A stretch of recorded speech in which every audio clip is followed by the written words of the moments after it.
আসসালামু আলাইকুম গাইস। তো আশা করি সবাই ভালো আছেন। আলহামদুলিল্লাহ আমি ভালো আছি। তো গেছে কালকে আমাদের মার্কেটে রামা গেছে।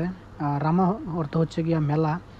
মালয়েশিয়ান ভাষা বলা হয় রামা, আর আমাদের বাংলা ভাষায় বলা হয় এটাকে মেলা। অর্থাৎ সব কিছু মালামাল, যেখানে এই মালামালগুলো দেখতেছেন, এই সবগুলো মাল কালকে অফারে বিক্রি হচ্ছিল ডিসকাউন্ট। অর্থাৎ যেই মালামালগুলো দেখতেছেন এই মালয়েশিয়ান ভাষায় এগুলোকে বারাং বলা হয়।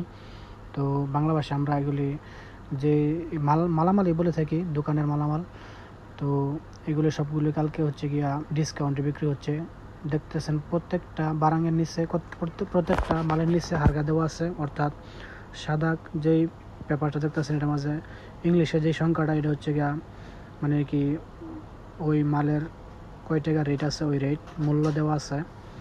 ওই RM মানে কি যেটা যে টাকা দাম ওই টাকার দাম দেওয়া আছে, মূল্য দেওয়া আছে। আর এটা হচ্ছে গিয়া তেল্লুর, মালয়েশিয়ান ভাষায় তেল্লুর বলা হয়, বাংলা ভাষা তো জানেন এটা ডিম। এর পাশে আছে হচ্ছে গিয়া ব্রাশ, অর্থাৎ চাউলের বস্তা হচ্ছে গিয়া 5 কেজি 16 টাকা। আর এমনি রেগুলার বিক্রয় হচ্ছে গিয়া 20 টাকা 90 পয়সা। আর কালকে রামা উপলক্ষে অফার, এজন্য 16 টাকা। তো গাইস, আপনাদের সাথে মালয়েশিয়ান রামাটা শেয়ার করলাম। বাংলাদেশি নামে বলে মেলা, তো এটা আপনাদের সাথে শেয়ার করলাম। আর আমাদের মার্কেটের মালামালগুলো কেমন দেখলেন অবশ্যই কমেন্ট করে বলবেন।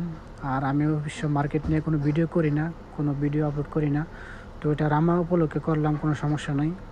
যেহেতু এটা রামা, এটা প্রাইভেসি মেনটেন করে করা যায়, সমস্যা না। বাকি সব প্রাইভেসির ভিতরে রাখতে হয়, বেশি একটা আমি মার্কেটের ভিতরে ভিডিও করি না। তো এটা রামা উপলক্ষে ভিডিওটা করলাম। তো আশা করি সবাই দেখছেন কীরকম আমাদের মার্কেটের ডিসকাউন্ট, যখন অফার আসে তখন এভাবে আমরা বাইরে দোকান দিই। তো সবাই ভালো থাকেন।